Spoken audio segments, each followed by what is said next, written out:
Papoose Clarissa's hard to like. She's hard to like. And I'm not sure if her likability was a factor in her getting the award or not, but I can confidently say the reason why the general public does not share your same disappointment or outrage for Claressa Shields not winning is because the vast majority of us don't care what she wins or what she doesn't win because she's just not likable. Okay. And in this life. Have you ever seen someone try to defend someone they love only to accidentally make things 10 times worse? Because that's exactly what the internet says happened with Claressa Shields.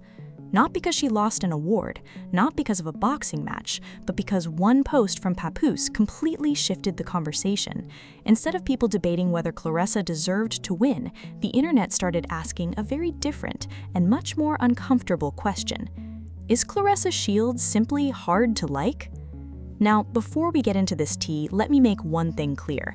Everything discussed in this video comes from publicly available information, and any allegations remain just that, allegations. The goal here isn't to tear anyone down, it's to break down what happened, why the internet reacted the way it did, and what lessons can be learned from all of it. So grab your cup, because this tea is piping hot. If you enjoy celebrity news with context instead of just chaos, go ahead and hit that like button, subscribe, and let me know your thoughts in the comments, because today's conversation has the internet completely divided. Now let's get into it. A girl got to keep her hair done. Yes, bitch. Okay? Keeps it together.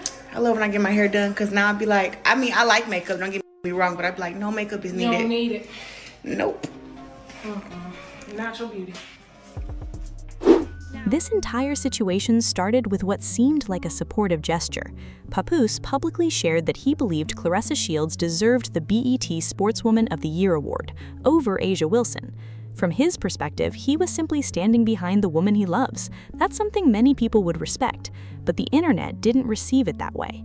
Instead of discussing Claressa's incredible accomplishments inside the boxing ring, the conversation immediately shifted away from her resume and toward her public image.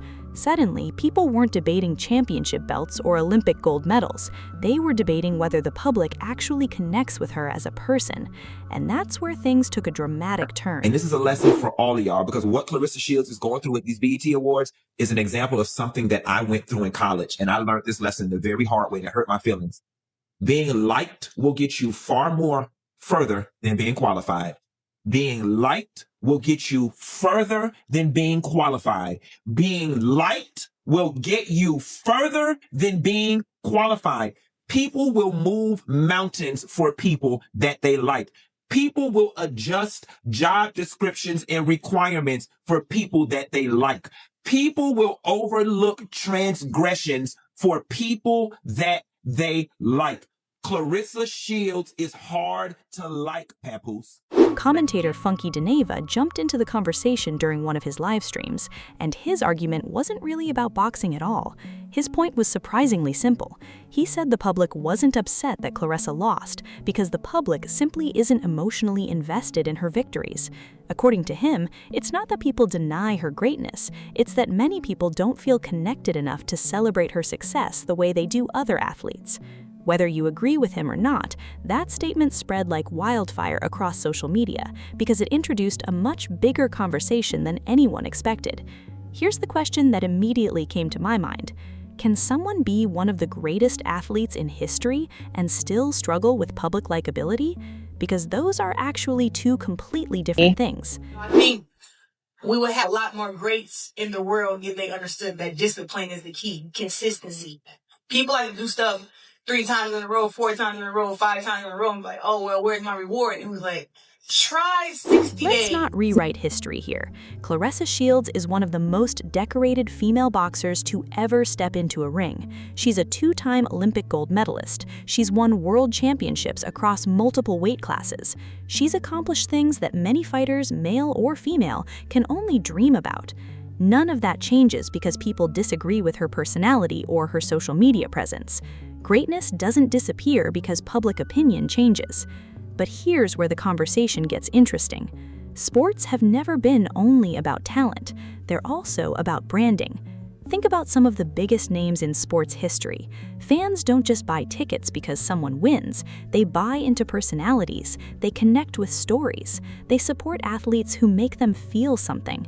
Sometimes that feeling is inspiration. Sometimes it's humility. Sometimes it's confidence. Whatever it is, emotional connection matters almost as much as talent itself. And that's the uncomfortable point Dineva was trying to make. Now, I don't agree with everything he said. In fact, there were moments where I believe he crossed a line. During his commentary, he began criticizing Claressa's appearance, calling her rugged, questioning her femininity, and making comments about the way she dresses and presents herself. That's where I personally checked out. There's a huge difference between critiquing someone's branding and attacking their physical appearance.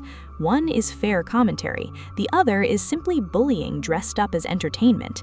You can disagree with someone's decisions without making cruel remarks about how they look. That kind of criticism says far more about the person making the comments than the person receiving them. Now here's where things became much more thought-provoking. Dineva argued that being likable often opens more doors than simply being qualified. As unfair as that sounds, there's actually some truth to it. She's hard to like. Now, my mama told me never tear nobody down without extending a hand to lift them up. I'm finna give you the key. Now, whether you choose to take it and unlock the door, that's up to you and Claressa.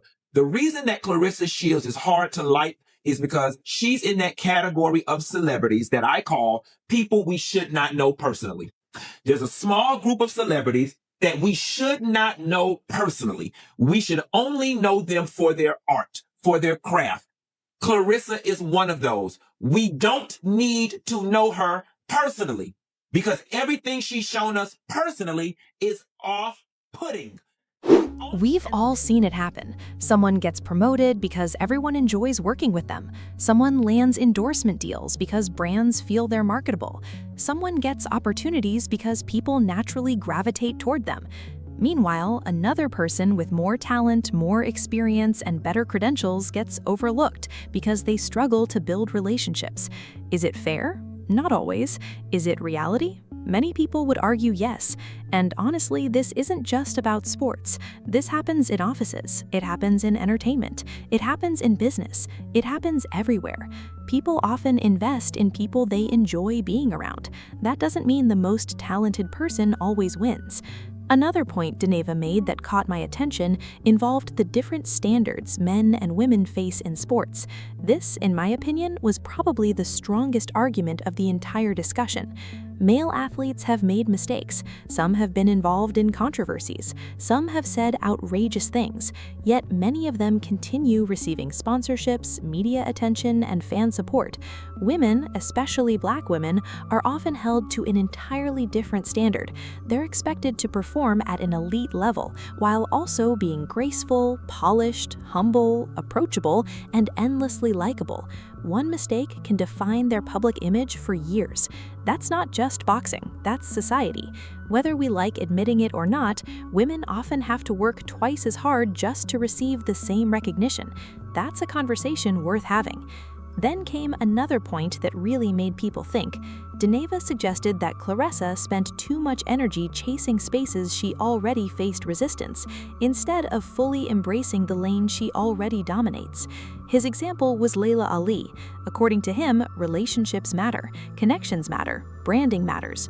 Whether you agree with that assessment or not, his larger message was clear. Sometimes protecting your own kingdom is more valuable than chasing someone else's crown. And honestly, I think that's advice many people, not just celebrities, could learn from. But there was another issue that the internet refuses to let go of: her relationship with Papoose. Fair or unfair, every conversation about Claressa somehow circles back to that relationship. Social media continues labeling her with words like mistress, side chick, and homewrecker. Those labels follow her into conversations that have absolutely nothing to do with boxing. Every interview, every award, every achievement, the comment section brings it back. Whether that's justified is another debate entirely, but perception becomes reality online, and once a public narrative sticks, it's incredibly difficult to change. Toward the end of his commentary, Dineva made what I believe was his strongest point of the entire livestream. He argued that some celebrities simply reveal too much of themselves. Not everyone needs to know every opinion. Not every criticism deserves a response. Not every social media battle needs to be fought. Sometimes mystery protects a brand. He even compared that approach to Beyoncé. Beyoncé rarely responds to internet drama. She rarely explains herself. She lets her work speak louder than public arguments. As a result, people spend more time discussing her accomplishments than debating her personal life.